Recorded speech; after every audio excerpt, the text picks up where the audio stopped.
So, in terms of story quality, this episode is best. Like, low key, this episode is the best. This whole arc is amazing in story quality. But, again, the CG is what really takes away from Overlord, and that's one of the main things I see when it comes to this whole series. Because Madhouse mostly uses CG for Overlord, where they could just animate it and make it much better when it comes to animation. But I'm not gonna notice that. I'm I'm used to it right now. Bad CG, just getting you. I'm used to it. No complaining anymore.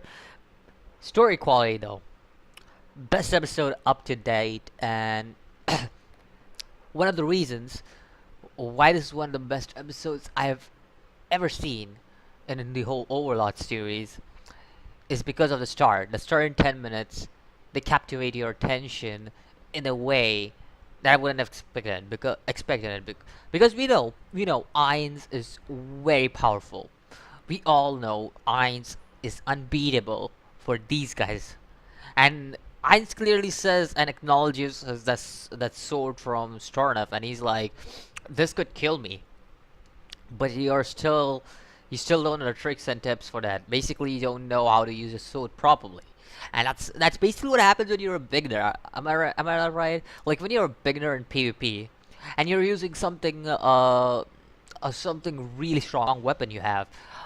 You basically don't know the combos and shit that this weapon can produce when it comes to PvP, and it's not like it basically isn't an RPG because RPG is pretty much it's like more focused on elements and spells rather than more on combos. But games which consists of combos and stuff, when you're starting off the game and you basically have a powerful weapon with you and that's the time when you're like, I don't know the combos for this weapon with this weapon.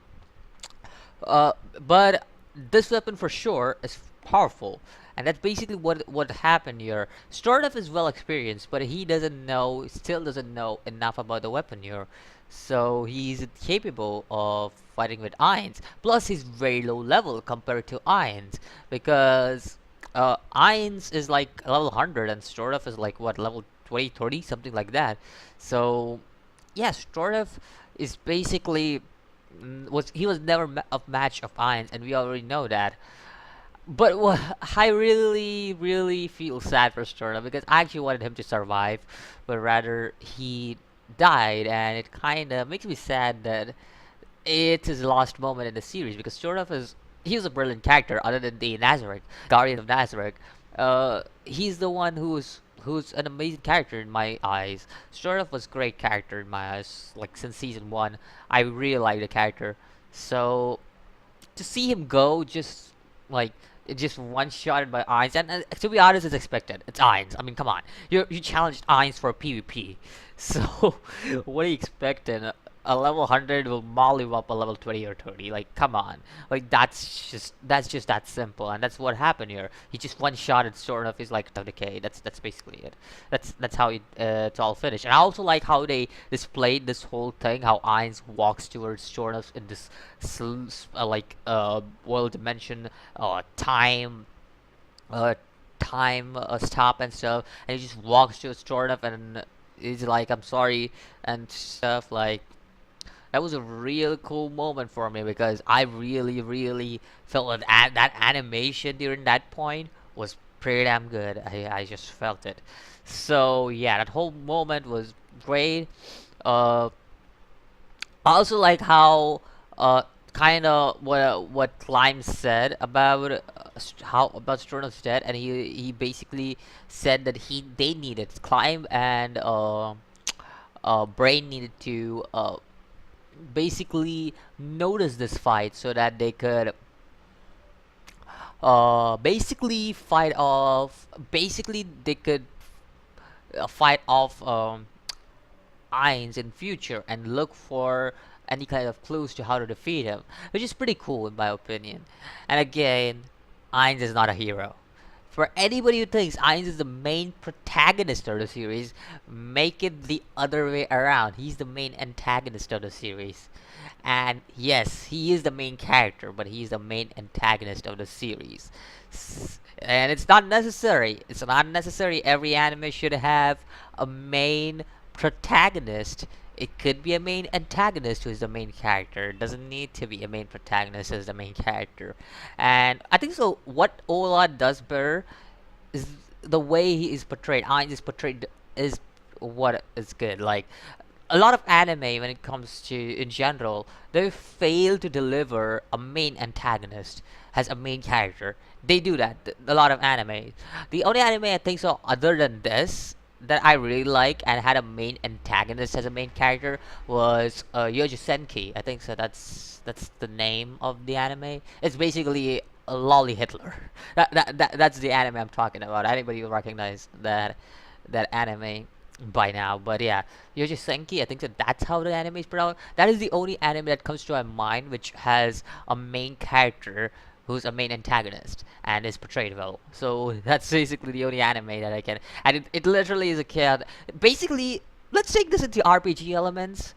Ein just played has a lawful evil character, a lawful evil character basically. Means he has his own rules and regulations, but he does it in such a way that he basically displeases others.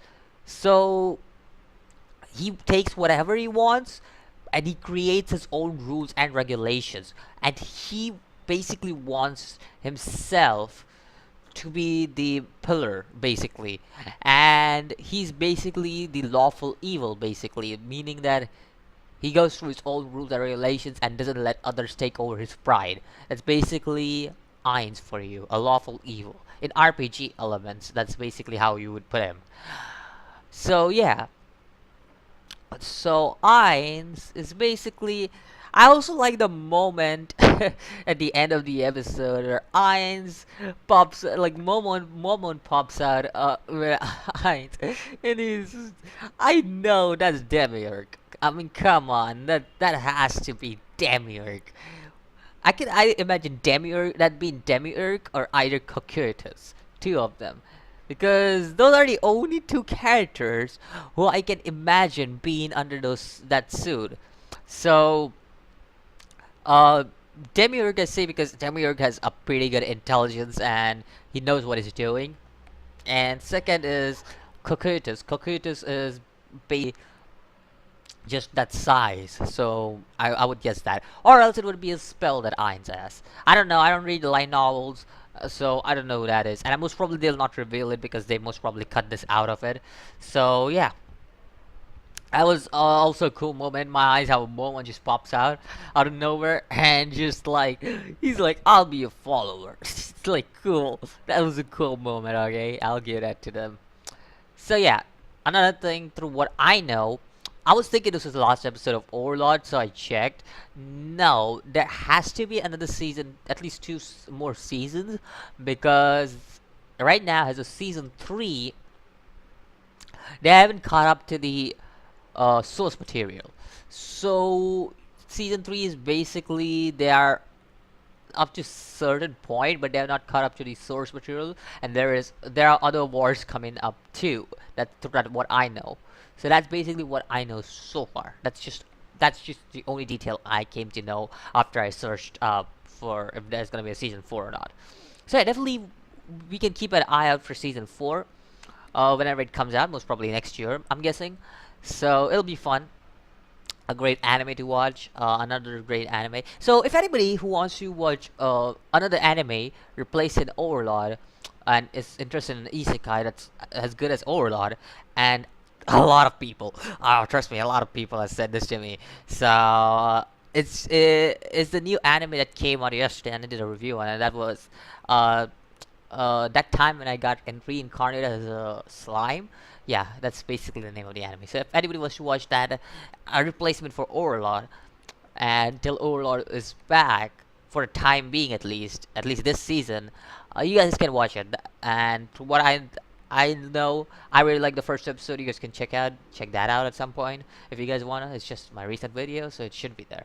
So yeah, that's all for this video. All good and dandy. Great episode. Best up to the date. That's basically what I'll say. Best episode of Overlord up to date so far. When it comes to story elements, of course. Animation. I didn't. There are not many CG scenes, so I'll give pause to the animations too. So yeah, that's all for this episode. Let me know what you think about this episode, the final episode of season 3, and let me know, are you excited if they ever make season 4, which I'm pretty sure Madhouse will do. So if they ever that season 4 is coming, if season 4 is coming, are you excited for that? So I'll see you guys in the next videos. Always, peace.